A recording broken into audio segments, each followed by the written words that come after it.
Good morning. I want to quickly talk about the stations that we're going to be doing today.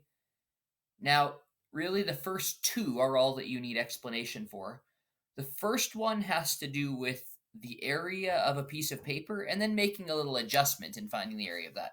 So I have painstakingly drawn lines on this piece of paper to try to make it into a nice grid. Now, you'd think that your math teacher would just actually have some graph paper or grid paper at home, but I did not. So I did 1 centimeter squares for the whole thing so that I could count one by one how many squares were on it. Okay, that might not be the fastest way to find area or even the best way, but it would be one way. I could just count the area by finding how many squares make up this piece of paper. However, I also measured that this side had 21.5 lines across it, or 21 and a half lines from one side to the other. This one was 28 centimeters, 28 lines. So, based on the area formula of a rectangle we did last week, we can just multiply the two numbers together, the base times the height. So that's what I did, and I didn't have a calculator anymore, so I just did it with old longhand multiplication, and I realized that 21.5 times 28 was 602 square centimeters, or centimeters that are squares, 1 centimeter by 1 centimeter square. That's the area of this piece of paper. It was 602 square centimeters, give or take a few. Now, what I want us to do today is learn how to find the area of a triangle.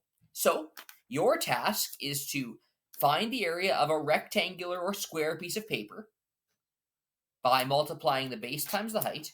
Then, take it and cut it from one corner. Oh, I'll try to show it in here. One corner to the other, diagonally, to make two right triangles. You can probably notice I'm in a different spot today to record. That's because the window behind me gets kind of bright. So I'm going to try to do this here, cutting diagonally across the page.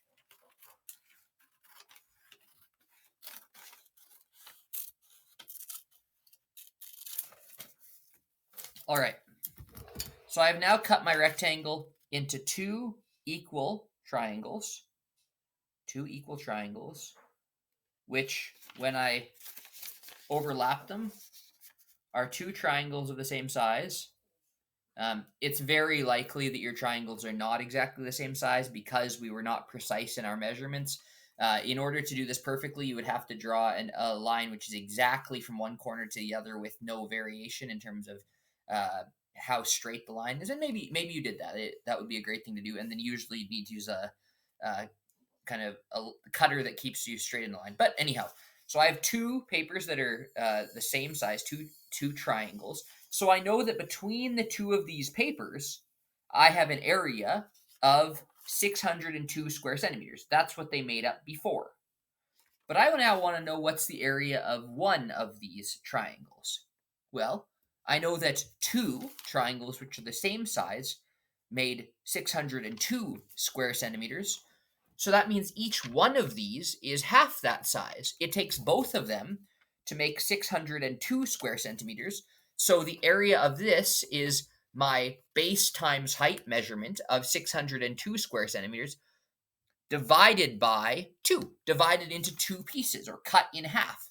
So this should be half of 602 square centimeters. And in this case, that would be 301 square centimeters or centimeters squared. Now, this should be harder to count up because there are many partial boxes. In fact, by counting them, I would not get a precise amount because you can't measure partial boxes, or you can't accurately using just your eyes. So this one, we have to trust the math on more. We have to trust that our area of a triangle formula, which is the base times height, and then cut in half, or 1/2 of base times height, finds us the accurate measurement here of 301 square centimeters. And yours might be slightly different than that, but that's what I found this to be, 301 square centimeters. That's base, 28 centimeters, times height, 21.5 centimeters, that's 602 centimeters, divided by 2, or times 1/2. 301 square centimeters. So that's how I found mine. Okay, I'm going to move on quickly now because I want to talk to you about the second activity. Now we're moving from two-dimensional objects, that's objects that are just in one plane, into two-dimensional objects. Into three-dimensional objects, sorry. So this object has both a base, a height, and a depth. Although this is a hollow one, so maybe a kind of lame example. But an even more, standard example is this cylinder here. This is a candle. Very nice. Nectarine candle. Probably smells delightful. And it has a base. Now, the base on this is not a rectangle. That's okay. A base has a height, and it has a depth, a distance back. And this one's base is a circle. Its height, sort of a rectangle. And using this, we see that this object isn't just in one plane, but now it actually has substance. No matter what way I turn it, I see that it takes up space. I could find area on this, or the area of each surface. I could find the perimeter. Well, actually, I couldn't really. The perimeter is sort of meaningless on this. But there's going to be different measurements we need. What I want you to do right now is to look up a few, 3 types of three-dimensional objects. This is one. This is a cylinder. A cylinder. Now, what I did is I went on Google and I just typed in three-dimensional shapes. So you'll see on my screen, I have three-dimensional shapes. This is the images tab. You could look on the web. However, I found most of the web ones were a little convoluted, but that's okay. And I'll follow some link. Now, remember, you want to be careful about your sources. If you're finding a source that says something about math or math resources for kids, that's probably helpful. If instead it says play Roblox free, that might not quite take you where you want to go. Well, maybe you do want to go there, but it might not help with this activity. So in this, I see some different three-dimensional objects. Cylinders, cubes, rectangular prisms, blah, blah, blah, blah, blah. Those are all great examples of three-dimensional objects or three-dimensional shapes. What I want you to do is choose 3 of these 3D objects and then find some example in your home that uses that as a part of the object. So I found this candle is a cylinder. It's a cylinder. And there are measurements we can take of this that tell us how much space it takes up, how much it would take to cover it. But for now, we're just going to recognize this is a cylinder.